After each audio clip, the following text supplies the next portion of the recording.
Hi.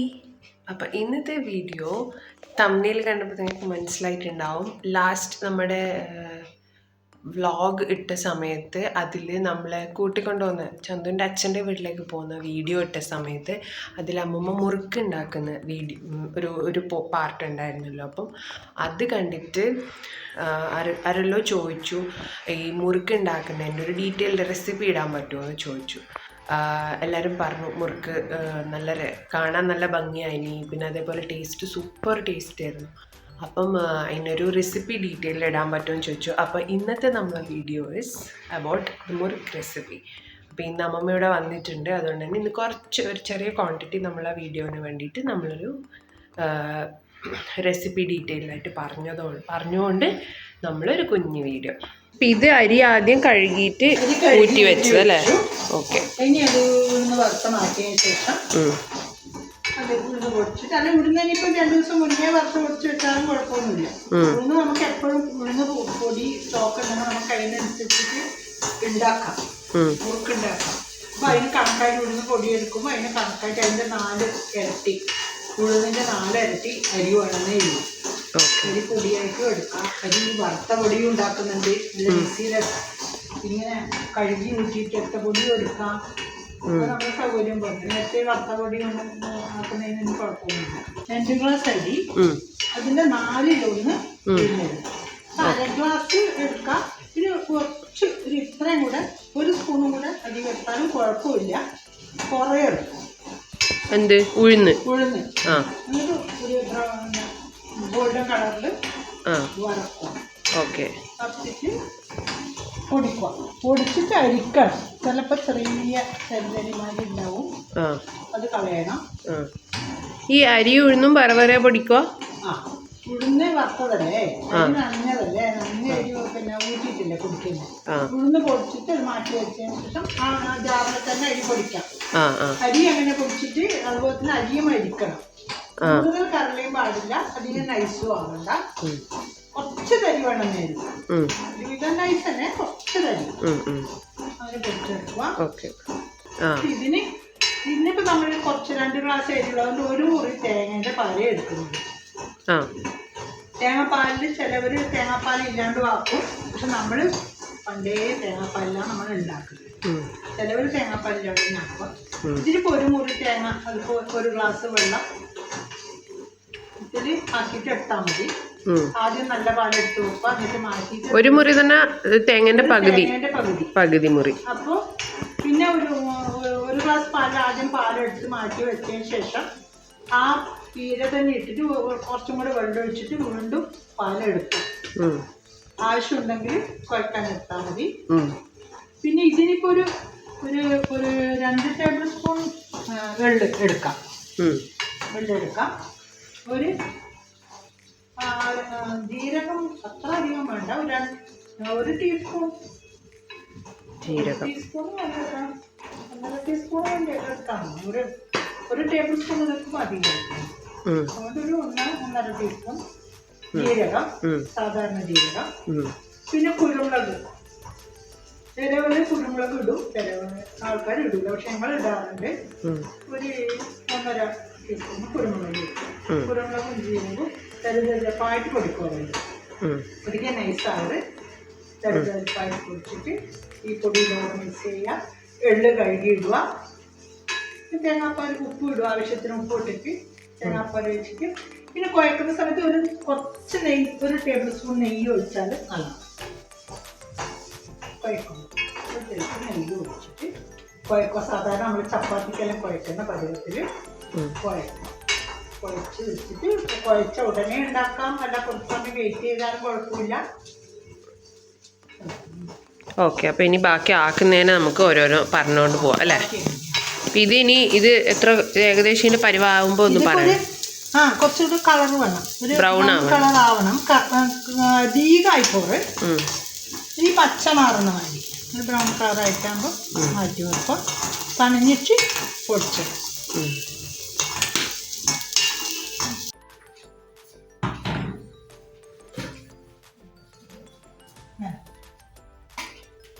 തരിക്കട്ടെ വെച്ച്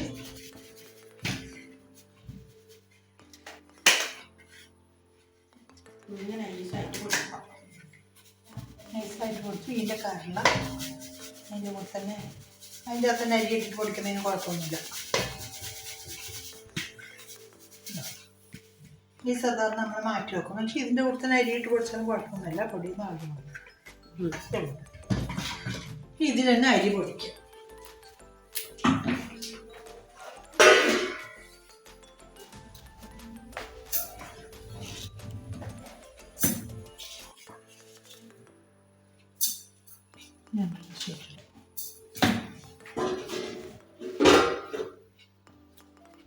തേങ്ങയിൽ വെള്ളം തിളപ്പിച്ച് ഒഴിച്ചാൽ പാല് എടുക്കാൻ കുറച്ചുകൂടെ പാല് കിട്ടുന്നുണ്ട്.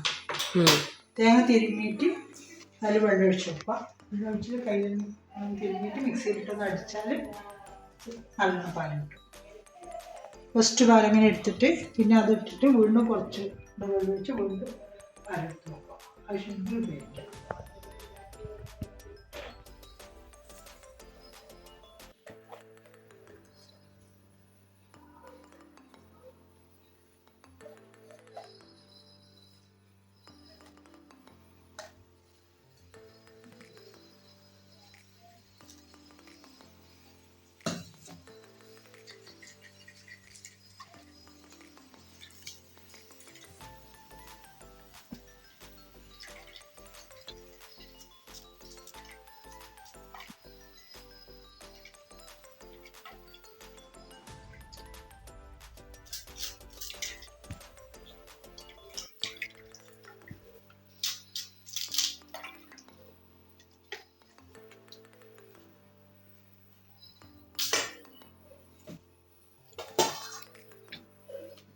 ഇതിനെ ഒന്നും കൂടി അരക്കണം അല്ലേ? ഇത് ഇട്ടിട്ട് ഇനി ഒരു 1/2 ഗ്ലാസും കൂടെ വെള്ളം ഒഴിച്ചിട്ട് അരച്ചെടുക്കാം.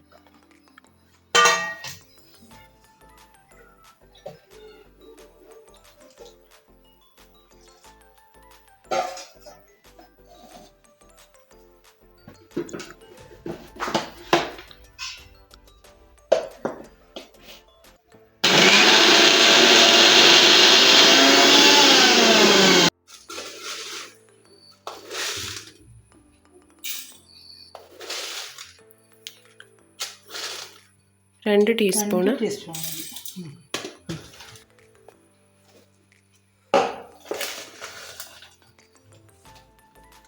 ജീരകം 1 ടീസ്പൂൺ മതി.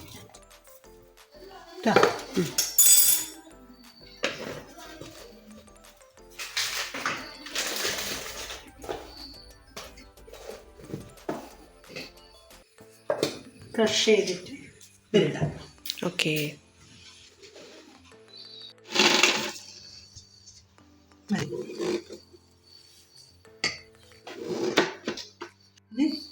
ഇട്ടു. അതിൽ അരിപ്പൊടി നേരത്തെ അരിച്ചതിൻ്റെ കുറച്ച് കറലുണ്ട്. അത് നമുക്ക് ഇട്ടിട്ട് ഒരിക്കും കൂടെ ഇതിൽ നമ്മൾ ചെറിയ ജാറിലാകുമ്പോൾ കുറച്ചുകൂടി പൊടിയാൻ സാധ്യതയുണ്ട്. അതൊന്ന് പൊടിച്ചെടുത്തിട്ട് അതിന് കൂടി ചേർക്കാം.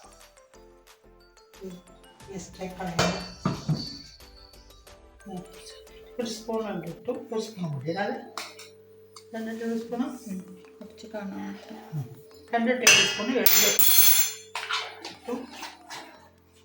ഉപ്പ് ആവശ്യത്തിന്.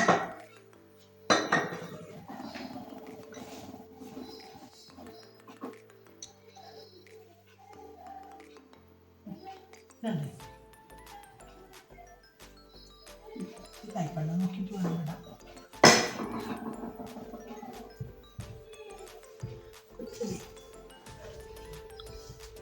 കുറച്ചൊരു ടേബിൾ സ്പൂൺ നെയ്യ്.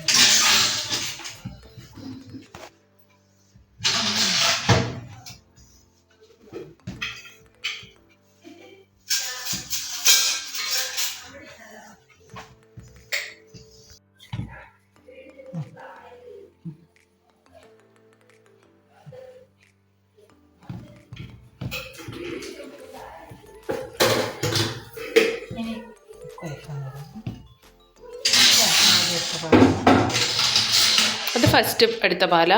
ഓക്കെ.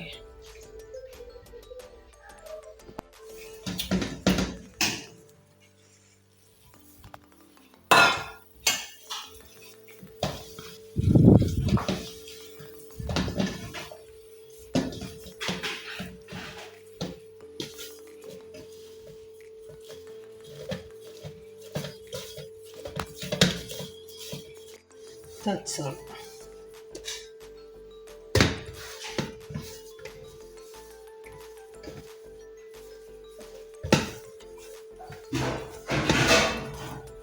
നമുക്കിനി വെള്ളം വേണമെങ്കിൽ അത് അച്ചിൽ പിഴിഞ്ഞ് നോക്കിയിട്ട് വെള്ളം വേണമെങ്കിൽ ചേർക്കാം.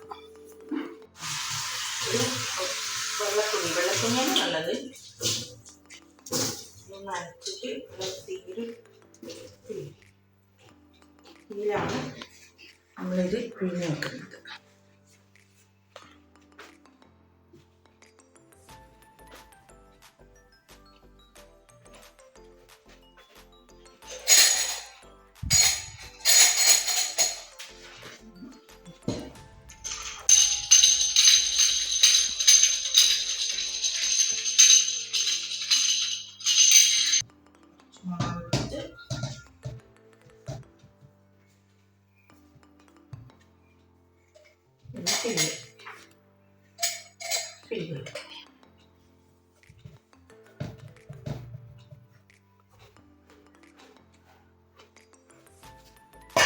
നിറയെ പിള്ളി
ഗണപതിക്ക് വെച്ചാണ്.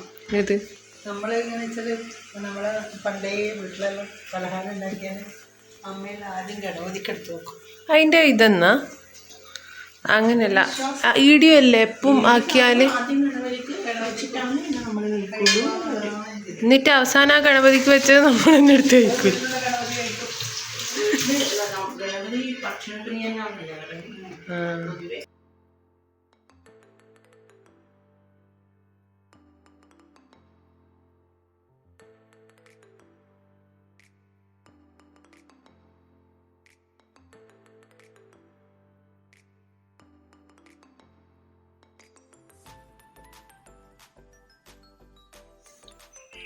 മുറുക്ക് ഫുള്ളുണ്ടാക്കി കഴിഞ്ഞു. എല്ലാവരും ട്രൈ ചെയ്ത് നോക്കൂ. അഭിപ്രായം അറിയിക്കും. ഓക്കെ.